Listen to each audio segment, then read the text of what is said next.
So that was just a little bit of one of my groups from several years back rehearsing Nathaniel Dett's Listen to the Lambs. This Car Thoughts episode is going to be about sectionals, how to build the culture, how to teach kids how to do it gradually over time. And if you stick around to the very end of this short episode, you're going to also hear another segment of Alejandro Consolacion's Child's Prayer, which is a beautiful piece if you don't know it. And you're going to hear little short clips of the sectionals. And at the very end, the concept that I describe in this episode called togethernals, you'll hear that as well. And just so you can kind of get excited about that, you're going to be hearing my advanced group at the end of the episode within the first 4 or 5 minutes of getting a piece of music. Okay, so they got about 10 or 15 minutes total of a sectional, and we rehearse together. So when you hear us rehearsing together, that would be all within the first 20 minutes of having a piece of music to kind of demonstrate the power of these ideas and these concepts that we're talking about on the show. Enjoy. All right, everybody. This is a Car Thoughts episode. I am doing this with a different set of equipment. I've got some Bose earbuds, which I'm really hoping are better for these Car Thoughts episodes because, of course, it's tricky to get good audio quality in a car. Who knows? We'll see when I get to the editing room if this ends up being better. I got these with a gift card from my church choir because they're awesome. We're going to talk today about sectionals. I saw a question in a Facebook group, which for a lot of you who don't know, a lot of the content that I create is actually from what I see you all talking about in Facebook groups. That's why I'm always there. If you wonder why I'm always trolling around in comments and stuff on the Facebook groups, that's my job. That's how I see my job, is I want to create relevant content for the audience by going out there and figuring out what people are concerned about, people are talking about. So I'm a big proponent of student-led sectionals, frequently and as much as you can. Okay, so just to give you kind of I'll start at the outside, almost like an outline, a bookend of how that process works in my world. Ninth graders come in, we're not sending them out into the room, out of the room on the first few weeks of school to go learn their music by themselves, right? There's some scaffolding of skills that have to be done early on in the process using a lot of supervision from the teachers at first, so that they can kind of build certain strategies to go out and effectively rehearse on their own. All the way fast forward to my chamber choir that meets extracurricularly on Monday nights. We have 2-hour rehearsals.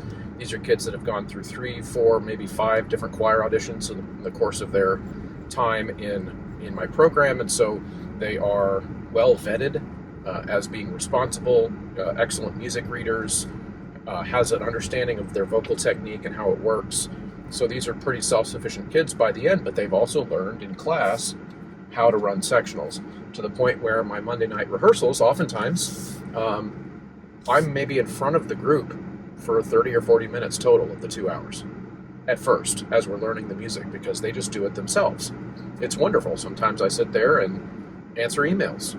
Sometimes I'll walk around and just watch, take some pictures of them, take some videos so that you guys can see how it works.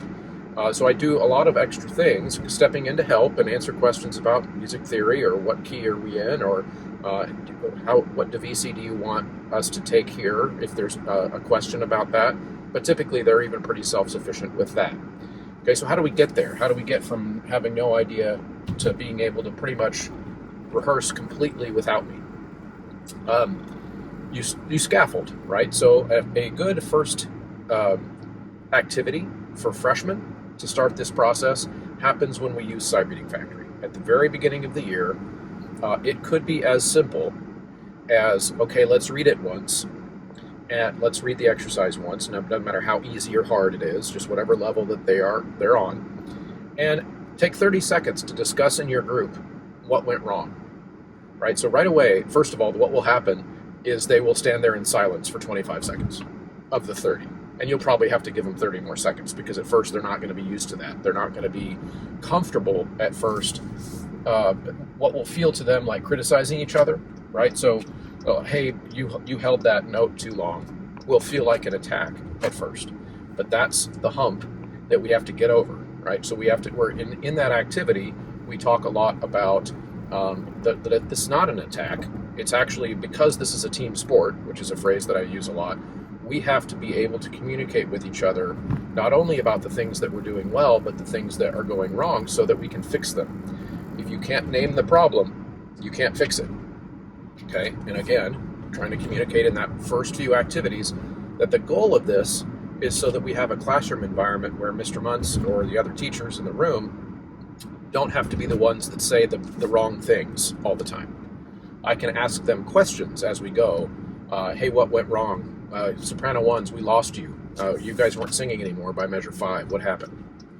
And then they get to then articulate to each other, well, it's because we counted the half note wrong, or whatever it was that happened, allowing them to go back and fix. So that would be actually my introduction to them of a sectional. It's 30 seconds long. It's just discussion.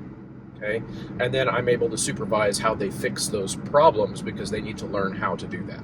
Okay, so that would be step 1. And then step 2, and you might do that several times. That's up to you and your kids, right? But once you feel like there's some trust and there's some process, then step 2 would be actually taking the students out of the room in having sectionals happen. Maybe at first those are teacher supervised.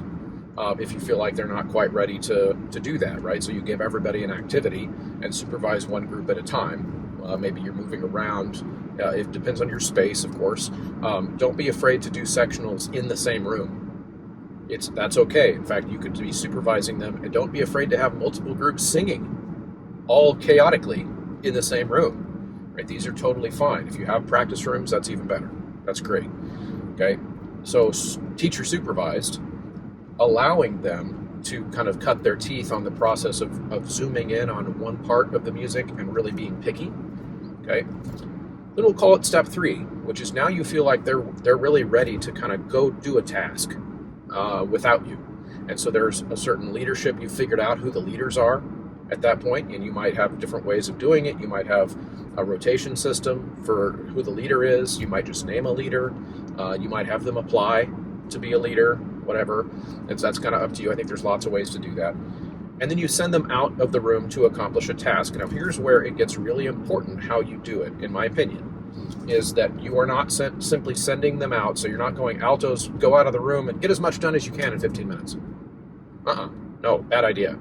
Because at that point, like, they're not probably quite ready to decide what needs to be done at that point, because they're not thinking big picture yet. They're still zooming in on their challenges, whatever they are. So I would start the very first time, this is again with freshmen, the very first time you're sending them out into student-led sectionals, and like I said, I kind of call this a step 3 in the process, is that you are giving them very short time spans. We're talking like 3 minutes, 4 minutes, 5 minutes maybe, and very concrete tasks, things that you think they could do on their own at their level. So let me give you some examples. It could be, if they're singing independently by that point in the school year, you could say, altos, go out for 3 minutes, and I want you to come back able to do the solfege, notes and rhythms, and everything from measure 1 to measure 8. And you're not done at that 3 minutes. It's not complete unless everybody in your section has it. Okay, that's a really short little span of music, probably. Okay, but maybe they're not ready for that. That's okay. It's still valuable to send them out, get them going on their own thing. Maybe it's come back with the words memorized. Come back with everybody able to clap the rhythm. Come back with everybody, could even just be come back with everybody having written in their solfege correctly and check each other's work. Agree on that everybody's going to sing the same notes. Okay, so it could be any level of easy, all the way up to more advanced if they're singing independently, like I said, by that point. Because the value isn't necessarily how much they get done.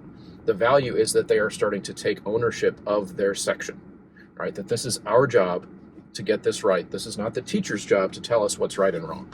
It's our job to figure this out because we are the students and the teacher is simply supervising our learning process. So really, student-led sectionals, that's what it's about. It's about creating a culture of self-ownership within the ensemble, and having you scaffold the skills that they need to be able to do a very advanced independent rehearsal later on. It might have to start with really simple stuff, and you simply up the ante a little bit at a time as they get older. So maybe an intermediate level group would be able to have a section leader student take the group out. And again, I'm talking in the K-12 language here, right? They could take the group out and come back after 20, 30 minutes, right? With lots of stuff done, but they still need a list. They still need a checklist. Okay. Now, even with my advanced kids, I mostly give them a checklist. Like here's, what I do is I extend the amount of time that they have to work on it because I've built that trust that they can get it done in that amount of time. Another one, I've already reached home. If you're watching me video, I'm just going to park here and finish this. Another one that I like to do is I call them, because I'm a dad and I make dad jokes with puns, I call them rotationals. So we have sectionals and we have rotationals, where I take, I park myself in the choir room, and then I set up 4 locations outside of the choir room, whether it be practice rooms, out in the hallway, in our choir library where the music is stored, in my office. Like there's all kinds of little places we can plug people depending on how many parts we have in that song. And I'll give them each a location, and I'll draw a map on our board of, at this location, you're going to work with maybe our accompanist on something accompanied, and she's going to play the part while you sing along, trying to coordinate with the accompanist. Then in this location, as you rotate, you're going to move to another location, and in this spot, you're going to work on memorizing the words of this song. Okay. Then in the next rotation, you're working on singing with solfege. In the next rotation, you're going to work on rhythm unification, clapping rhythms. You're giving them really concrete things. Then when you finally rotate to me, I'm going to work with us on vocal production, tone production, unification of vowels, maybe singing expressively, giving them some demonstration response type activities, things that I would want to be in the room for. Okay, and that's fun for them because then their scenery is always changing, and they're getting their task is not becoming boring because they might have 12 minutes in each rotation, and maybe there's 5 or 6 stations, and they hit this station and then this station and then this station, and by the end of the hour or whatever it is, we've hit a lot of very focused, detailed work that by the time we are done with that rotational, I will do what I call togethernals, which is stupid, right? Stupid dad joke again, but I call them togethernals, where we come together after all that separate work and synthesize all the stuff we worked on. And I try to make that happen right after we're done with all those rotationals and sectionals, because I want them to have it fresh in their mind, and I want them to be able to take all the pieces that we just worked on and see how that improved our overall product. And typically, that early in the process with my advanced kids, that is a whole rehearsal. That takes up the whole 2 hours. Okay. Now, of course, if you don't have a 2-hour block where you ever work with your choir, you could take that same concept and shorten it, simplify it. Maybe you do the rotationals one day and the togethernals the next day. There's all kinds of ways to do that. So hopefully that gives you some ideas of how to set up your system. And now, keeping in mind, like a lot of the processes that I outline on the show, these are not quick fixes for your program. And I think that's one of the reasons that my content that I create is like a slow growth process. I'm not creating these like viral blogs that give you the give you the quick fix. Have your choir singing perfectly tomorrow. Like, I'm not offering that. So even this, with the way I teach sight reading, that's a 3 or 4 year project.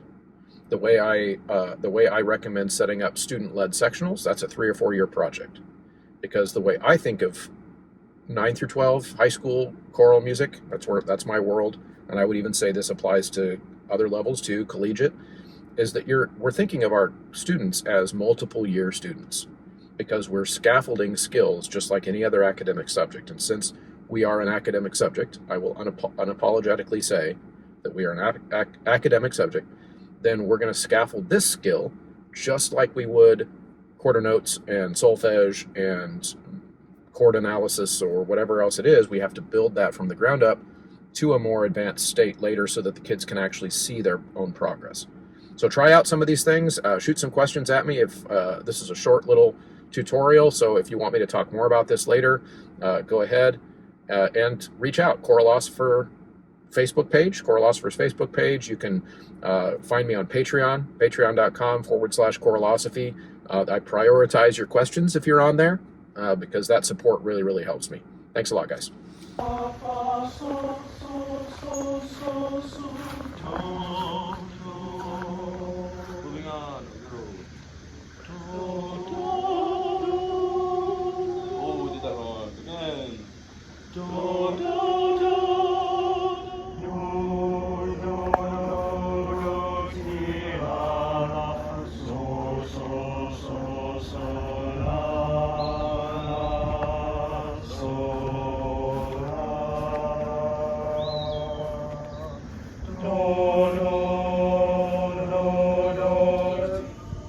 The last pick up to the sixth. So, 1, ready, go. So, do, mi, so, do, re, do,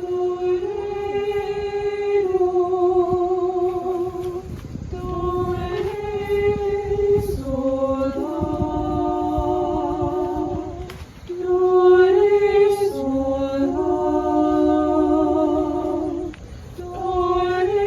so, The next clip is our very first togethernal of the school year.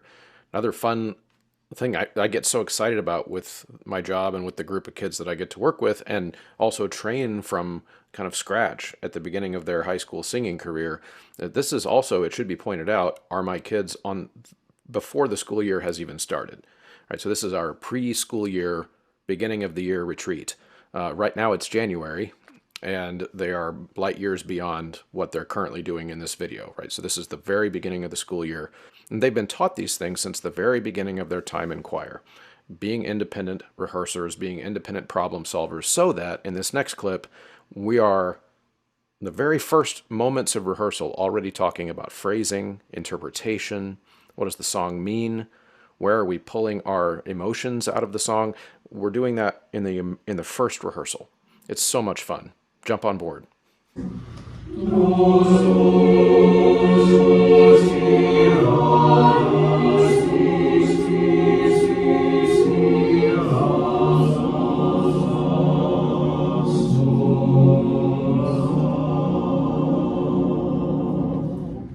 Measure 21. Pick up to 21. We're going to go back and sing the words, and go ahead and with your pencil just jot down verse 2. You're right there. Verse 2 on words.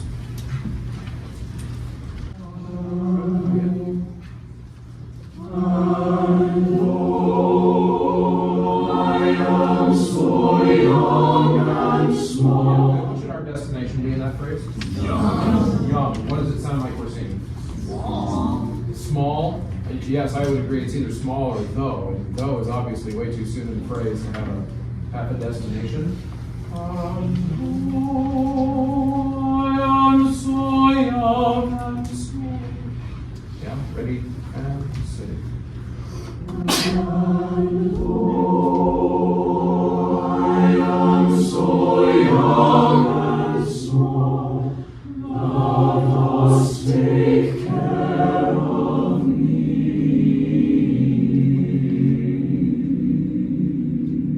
Good. This time, every single time we have the little lifts. Little lift, the little check mark, should indicate to you that we're going to take a little lift, but not slow down. Okay, a big lift, we might slow down, but this is not adding any tempo. So let me demonstrate that once. I am so young and small, oh, just take care of me. We're not going to drag through it. Okay, let's try that. 3, 2, 1. I am so young and small, let us take